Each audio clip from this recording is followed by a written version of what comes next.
আছো? তোমাকে কিন্তু বেশ মানিয়েছে শাড়িটা। এই শাড়িটা? হ্যাঁ, আমাকে মিনুর বাবা কিনে দিয়েছে।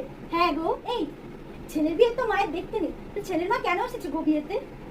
ঠিকই বলেছ, আজকালকার যে যুগ, ছেলে বিয়ে মেয়ে বিয়েতে বাবা মা এসে মেয়ে মণ্ডপের সামনে দাঁড়িয়ে থাকে। আমাদের বেলায় তো আর এইসব ছিল নি। এই বউকে দেখো, পুরো বাঁশ কাঠির মতনই তো দেখতে মেয়েটা।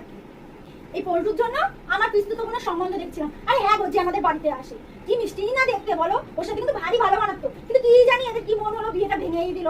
ওই কুটপেন পরে ছেলেটা কে গো? ওর সাথে আমার মামাতো বোনকে কিন্তু খুব ভালো মানাবে। যাই গিয়ে একটু কথা বলে। এই তোমরা চিকেন পকোড়া পেয়েছো গো? আমি তো পেলামই না। মেয়ের বাড়ি ঢুকতে না ঢুকতেই চিকেন পকোড়া শেষ। কি যে আয়োজন করেছে এরাই জানে। সত্যি দেখো কিরকম লাইটিং করেছে।